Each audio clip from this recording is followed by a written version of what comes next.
अस्सलाम वालेकुम स्टूडेंट्स। आज हम लोग एसीएन में पढ़े हैं डायबिटीज़ मिलाइटस। पहले हमने क्या पढ़ा, एसीएन में नर्सिंग प्रोसेस के बारे में पढ़ा, फिर एफएचपी के बारे में पढ़ा। अब एसीएन में अब स्टार्ट हो गई हैं डिजीज़। तो सबसे पहले डिजीज़ में हमारे पास क्या आता है, डायबिटीज़ मिलाइटस। कि डायबिटीज़ क्या है?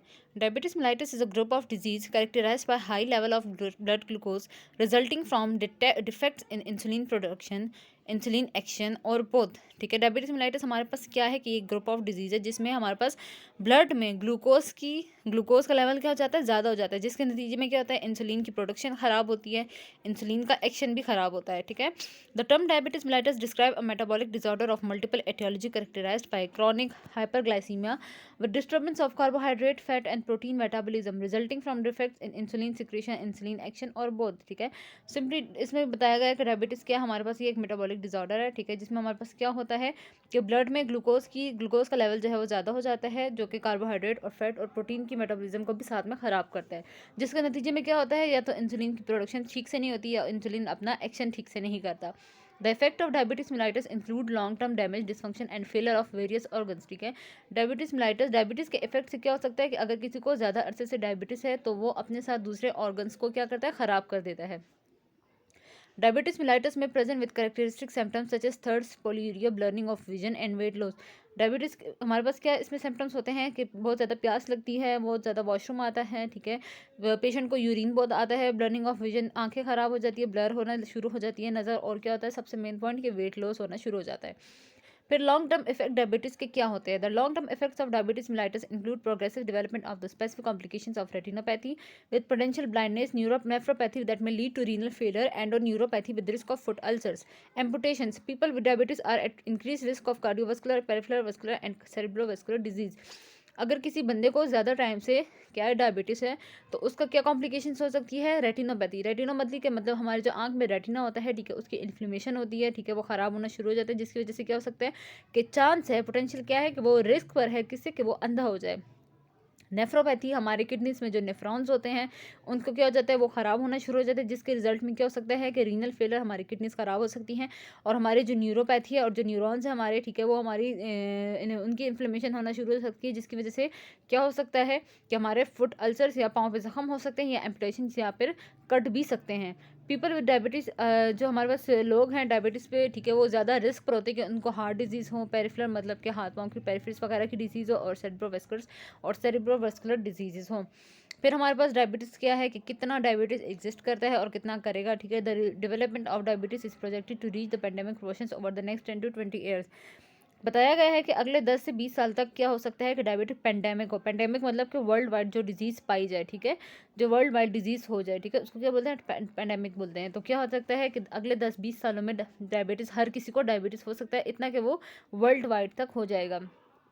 International data of Diabetes Federation (IDF) data indicate that by the year 2025, the number of people affected will reach 333 million. 90% of these people will have type 2 diabetes। ठीक है, इंटरनेशनल डायबिटीज़ फेडरेशन, ठीक है, ये एक federation है, तो उसने अपना बताया कि 2025 तक क्या 333 मिलियन लोग, ठीक है, 333 मिलियन लोग क्या हो सकते हैं, इफेक्ट हो सकते हैं। ठीक है, और मोस्ट ऑफ किस केस में होंगे, टाइप 2 डायबिटीज़ के होंगे केस। ठीक है, अब हम आगे पढ़ते हैं इसके बारे में कि टाइप 2 डायबिटीज़ क्या होती है। तो ये डायबिटीज़ की कुछ टाइप्स हैं, जिसमें टाइप 1 आता है, टाइप 2 आता है, जेस्टेशनल डायबिटीज़ आता है, और अदर टाइप्स ऑफ डायबिटीज़ क्या हो सकता है कि LADA, latent autoimmune diabetes of adult, और MODY, maturity onset diabetes of youth, और सेकेंडरी डायबिटीज़ मिलाइटस। ये सब टाइप्स है। अब वन बाय वन इनको फर्दर हम पढ़ेंगे। टाइप 1 की पैथोफिजियोलॉजी हमारे पास क्या है कि was previously called insulin dependent diabetes mellitus और जुवेनाइल ऑनसेट डायबिटीज़। ठीक है, जुवेनाइल ऑनसेट मतलब कि एल्डर लोग, मतलब कि ज़्यादा यंग लोगों में, ठीक है, जो लोग यंग होते हैं, लाइक 15 to 25 30 ईयर्स के लोगों को क्या हो सकता है, टाइप 1 डायबिटीज़ हो सकता है। ठीक है, तो क्या हो गया हमारे पास, ये इंसुलिन डिपेंडेंट है, इसमें हम क्या हो सकते हैं, पेशेंट इंसुलिन पर डिपेंड होता है। ठीक है, तो इसको क्या बोलते हैं, इंसुलिन डिपेंडेंट डायबिटीज़ मिलाइटस और juvenile onset diabetes. Type 1 diabetes develop when the body's immune system destroy pancreatic beta cells, the only cell in the body that make the hormone insulin that regulate blood glucose। ठीक है, क्या हो सकता है कि इसमें type 1 में क्या होगा कि हमारे जो पेंक्रियास में जो हमारे पास सेल हैं, बीटा सेल्स, ठीक है, पेंक्रियास में जो बीटा सेल्स हैं वो क्या हो सकता है कि वो ख़त्म हो जाते हैं, डिस्ट्रॉय हो जाते हैं, जिसकी वजह से क्या हो सकता है कि हमारा जो इंसुलिन हार्मोन है वो हमारे ब्लड ग्लूकोज को रेगुलेट नहीं कर सकता, चला नहीं सकता, जिसकी वजह से क्या हो सकता है कि हम इंसुलिन पर डिपेंड हो जाते हैं। This form of diabetes usually strike children and young adults although disease onset can occur at any age, ठीक है। ये ज़्यादातर किस में होता है, बच्चों में होता है, ये यंग एडल्ट्स में होता है, लेकिन एनी केस जो है वो एनी हाउ वो किसी को भी किसी भी एज में हो सकता है, लेकिन ज़्यादातर किस में पाया गया है, चिल्ड्रंस में और यंग एडल्ट्स में पाया गया है। टाइप 1 डायबिटीज़ में account for 5% to 10% of all diagnose cases of diabetes, ठीक है। ये 5 to 10% इसको रिकॉर्ड किया जाता है। Risk factor for type 1 diabetes में इंक्लूड ऑटो इम्यून, जेनेटिक और इन्वायरमेंटल फैक्टर्स, ठीक है। रिस्क फैक्टर क्या है, जिसे डायबिटीज़ मेलाइटिस टाइप 1 होने का खतरा है, उसमें क्या आता है, ऑटो इम्यून मतलब कि हमारे इम्यूनिटी सिस्टम में जो हम क्या हो सकता है कि ऑटो इम्यून हो जाती है। ऑटो इम्यून मतलब कि हमारी इम्यूनिटी खुद को खुद ही जो है वो हमारे सेल्स डिस्ट्रॉय करना शुरू हो जाती है। जेनेटिक हो सकता है या किसी इन्वायरमेंटल फैक्टर्स की वजह से हो सकता है। फिर हमारे पास आ गया टाइप 2 क्या हमारे पास was previously called non insulin dependent diabetes mellitus और एडल्ट ऑनसेट डायबिटीज, ठीक है। नॉन इंसुलिन, इसमें इंसुलिन की प्रोडक्शन होती है लेकिन बहुत कम मिकदार में होती है, ठीक है। तो इसलिए क्या है कि नॉन इंसुलिन डिपेंडेंट, इसमें हम इंसुलिन नहीं लेते। और एडल्ट ऑनसेट डायबिटीज़, और ये क्या हो सकता है कि ज़्यादातर एडल्ट्स में होता है, ठीक है। तो क्या है, टाइप 2 डायबिटीज़ में account for 90 to 95% of all diagnose cases of diabetes, ठीक है। टाइप 1 डायबिटीज़ कितना था, 5 to 10% था, वो इतने उसकी नहीं होता, ठीक है। लेकिन टाइप 2 जो है वो मोस्टली लोगों को होता है, तो 90 to 99% हो गया। It usually begins as insulin resistance, ठीक है। क्या हो सकता है कि इंसुलिन को रेजिस्टेंस शो होती है, ठीक है। क्या होता है कि इंसुलिन ज़्यादा तादाद में पैदा नहीं होती है। A disorder in which the sales do not use insulin properly, ठीक है। जिसमें क्या होता है कि हमारे सेल्स जो है वो इंसुलिन को प्रॉपरली नहीं यूज़ करते उसको। As the need for insulin rises the pancreas gradually loses its ability to produce insulin, ठीक है। तो हमारे बॉडी में क्या होता है कि इंसुलिन की ज़रूरत, जब हमारे सेल्स को इंसुलिन को ज़्यादा प्रॉपरली यूज़ नहीं करेंगे तो बॉडी में इंसुलिन सेल्स और मांगेंगे, जिसकी वजह से पेंक्रियाज रिलीज़ करता एंड में उसकी एबिलिटी ख़त्म हो जाती है कि सेल्स ही यूज़ नहीं कर सकते। Type 2 diabetes is associated with older age, obesity, family history of diabetes, history of gestational diabetes, impaired glucose metabolism और physical activity and race ethnicity, ठीक है। ये किसके साथ होता है, ओल्डर एज ज़्यादा लोगों में होता है, मोटापे की वजह से होता है, कोई फैमिली हिस्ट्री में डायबिटीज़ हो, ठीक है। जेस्टेशनल डायबिटीज़ हम आगे बढ़ेंगे, ठीक है। ये ग्लूकोज की मेटाबॉलिज्म वगैरह सही नहीं हो सकती, ठीक है। इन सब की वजह से ये एसोसिएट करता है टाइप 2 के साथ। African American, Hispanic, Latino American, Indians and some Asians American and native Hawaiians are other Pacific islands are at particularly high risk for type 2 diabetes. ये जो हमारे पास नेम बताए गए हैं कंट्रीज़ के, सिटीज़ के, ठीक है। इसमें क्या है कि ये ज़्यादातर यहाँ के लोग टाइप 2 डायबिटीज़ से मुतासर हैं। Type 2 diabetes is increasingly being diagnose in children and adults, ठीक है। टाइप 2 भी ज़्यादातर बहुत कम मिकदार में ही सही, लेकिन टाइप 2 जो है वो ज़्यादा चिल्ड्रंस और एडल्टसन्स में भी होते हैं, ठीक है। अगला हमारे पास है gestational diabetes, a form of glucose intolerance that is diagnose in some women during pregnancy. Gestational diabetes होती है कि जब एक औरत प्रेग्नेंट हो और प्रेगनेंसी के दौरान उसको क्या हो जाए, उसको डायबिटीज़ हो जाए। Gestational diabetes occurs more frequently among Africans, Americans, Hispano, Latino Americans and Americans Indian. It is also more common among obese women and women with a history of diabetes, ठीक है। ये ज़्यादातर मोटी औरतों में भी होता है, ठीक है। जो प्रेगनेंसी के दौरान जो औरतें मोटी होती है वो उनमें हो जाता है, या किसी फैमिली हिस्ट्री में किसी प्रेग्नेंट फीमेल को ये डायबिटीज़ हो, ठीक है। During pregnancy gestational diabetes requires treatment to normalise maternal blood glucose level to avoid complication in the infant, ठीक है। प्रेगनेंसी के दौरान क्या होता है कि क्या करता है जेस्टेशनल डायबिटीज़ को, क्या होती है कि वो मैटरनल ब्लड, बच्चे की और माँ की क्या करती है कि ब्लड ग्लूकोज को नॉर्मलाइज करने की कोशिश करती है, ठीक है, ताकि बच्चे में कोई भी कॉम्प्लिकेशंस ना आ सके। After pregnancy 5 to 10% of women with gestational diabetes are found to have type 2 diabetes, ठीक है।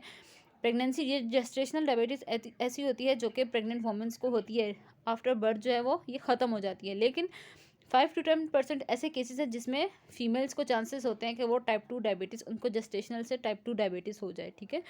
Women who have had gestational diabetes have a 20 to 50% chance of developing diabetes in the next 5 to 10 years. या जिसने gestational diabetes गुजारी होती है उसको next 20 to 50% उसके chances होते हैं कि वो अगले 5-10 साल में उसको ये टाइप 2 डायबिटीज़ हो जाए। अदर टाइप्स ऑफ डायबिटीज़ क्या है कि other specific types of diabetes result from specific genetic condition such as maturity onset diabetes of youth, surgery, drugs, malnutrition, infection and other illness. किसी बीमारी की वजह से, किसी ड्रग्स की वजह से, या किसी माल न्यूट्रिशन मतलब न्यूट्रिशन प्रॉपर ना मिलने की वजह से दूसरी टाइप्स की डायबिटीज़ होती हैं, ठीक है। ये क्या कि ये डायबिटीज़ कितने रेट पर होती है, 1 to 5% डायग्नोज की गई है, ठीक है।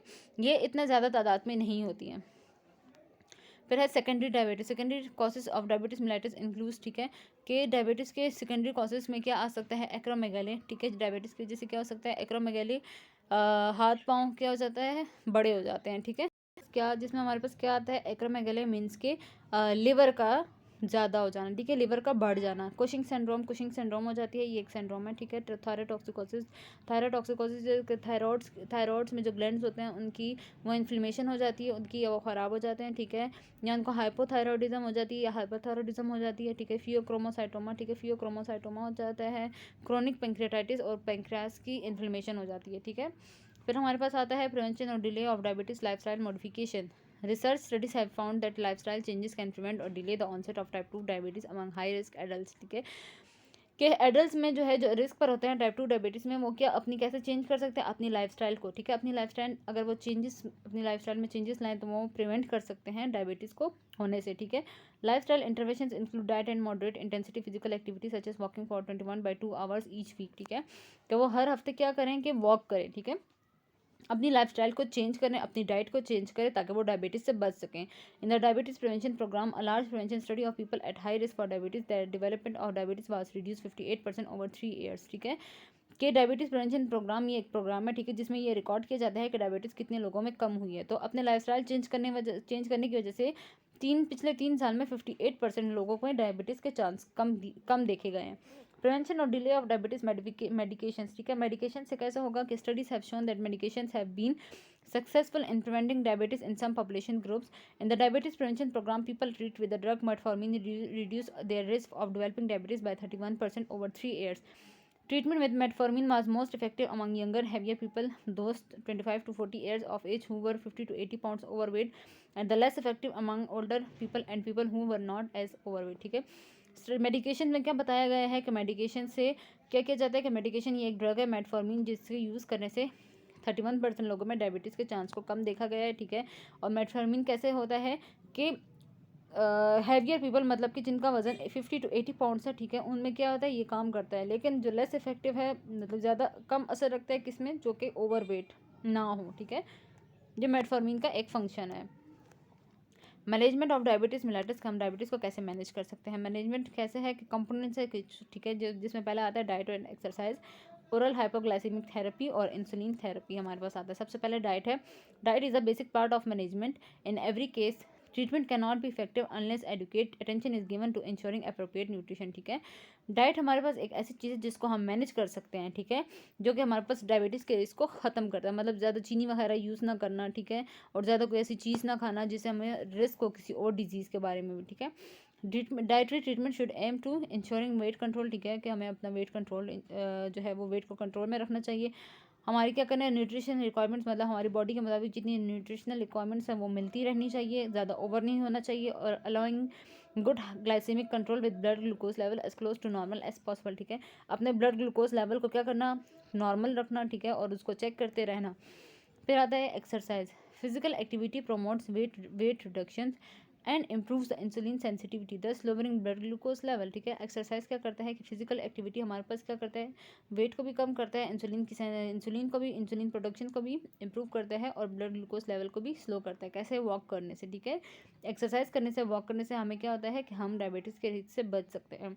Together with dietary treatment, a program of regular physical activity and exercise should be considered for each person. Such a program must be tailored to the individual health status and fitness, ठीक है।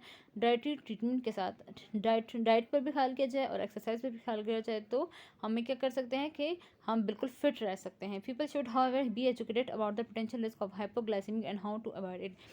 दूसरी तरफ हम क्या करें कि ज़्यादा diet और ज़्यादा एक्सरसाइज से क्या हो सकता है कि हमारे ब्लड ग्लूकोज लेवल क्या हो सकता है, वो डाउन भी हो सकता है, ठीक है। हम अगर इतनी एक्सरसाइज करें, इतनी खुराक करते रहें, इतने डाइट करते रहें कि भाई हम टाइप 2 डायबिटीज़ से बच सकें, हम मोटापे से बच सकें, तो दूसरी तरफ क्या हो सकता है कि इन सबसे हमारा ब्लड ग्लूकोज लेवल डाउन भी हो सकता है, तो हमें डाउन होने से भी बचाना है, ठीक है। फिर आता है oral anti diabetic agents. There are currently 4 classes of oral anti diabetic agents, ठीक है, जिसमें बैगवानाइड्स हैं, इंसुलिन सेक्रेटोगोगस है, sulfonyl ureas, insulin secretagogues, non sulfonyl ureas, alpha glucosidase inhibitors और थायजोलिनडीन TZDs, ठीक है। ये हमारे पास क्या है, ये हमारे पास ड्रग्स हैं, ठीक है, जो कि आप लोग अपने फार्माकोलॉजी में पढ़ोगे। लेकिन इनकी वजह से, ठीक है, डायबिटिक एजेंट हमारे पास जो ये इनकी वजह से भी क्या कर सकते हैं कि हम डायबिटीज़ से बचा जा सकता है। मतलब अगर किसी को डायबिटीज़ है तो वो कंट्रोल में रह सकती है, अगर हम अपना ये प्रॉपरली अपना मेडिकेशन ट्रीटमेंट ठीक से रखें। सेल्फ केयर कैसे करेंगे? Patient should be educated to practise self care. This allows the patient to assume responsibility and control of his her own diabetes management. Self care should includes, ठीक है, self care, अब हम खुद का ख्याल खुद रखेंगे, कोई हमारा ख्याल तो नहीं रखेगा, तो हम अपनी ख्याल खुद रखेंगे। कैसे रखेंगे? कि अपने ब्लड ग्लूकोज को मॉनिटर करते रहें, हम अपने बॉडी वेट को मॉनिटर करते रहें। अगर हमें डायबिटीज़ है तो हमें अपना फुट केयर करना चाहिए। सबसे ज़्यादा रिस्क हमारे फुट को आता है, ठीक है। कैसे आता है कि हमारे पाँव में कोई कील चुभ जाती है, उस वक्त तो हमें महसूस नहीं होता, लेकिन बाद में ज़ख़म होना शुरू हो जाता है, जिसकी वजह से वो ज़ख़म बढ़ता बढ़ता अंदर पस होना शुरू हो जाती है, वो ख़राब हो जाता है, और जिसकी वजह से क्या होता है कि एम्पुटेशन, मतलब कि कट जाने का डर होता है। तो हम अपने पाँव की केयर करेंगे, मतलब कि ऐसी सॉफ्ट चप्पल वगैरह यूज़ करेंगे जो आगे से जिसका मुंह बंद हो, ताकि हमारे फिंगर्स भी प्रोटेक्ट रहें। पर्सनल हाइजीन, यूरिन वगैरह करेंगे, ठीक है, तो अपनी अपनी हाइजीन वगैरह सही तरीके से रखेंगे, ठीक है। अगर किसी को यूरिन ज़्यादा है तो अपने ब्लैडर में ज़्यादा देर तक कंट्रोल नहीं करेगा, बल्कि साथ ही उसको यूरिनेट करेगा। क्या होता है कि डायबिटीज़ पेशेंट को, जैसे हमने पढ़ा है कि नेफ्रोपैथी होती है, ठीक है, नेफ्रॉन्स खराब होते हैं, तो उसकी वजह से हमें क्या हो सकता है? यूटीआई भी हो सकता है। तो पर्सनल हाइजीन भी रखेंगे, हेल्थी लाइफस्टाइल, डाइट और फिजिकल एक्टिविटी को हम भी देखेंगे, अपनी डाइट को भी देखेंगे, अपनी एक्टिविटी को भी देखेंगे, एक्सरसाइज को देखेंगे। आइडेंटिफाई टारगेट्स फॉर कंट्रोल, ठीक है, हम अपने ब्लड शुगर को कंट्रोल करने के टारगेट्स देखेंगे। हम देखेंगे हम किस तरह से अपने शुगर को कंट्रोल किस किस एजेंट की वजह से, ठीक है, कंट्रोल कर सकते हैं। और स्टॉप स्मोकिंग से भी करेंगे, क्योंकि ऑलरेडी हमारी किडनीज वगैरह ख़राब होती हैं, ठीक है, तो हमारे लंग्स को भी खतरा होता है। तो थैंक यू सो मच। ये आज का हमारा टॉपिक था डायबिटीज़ मिलाइटस।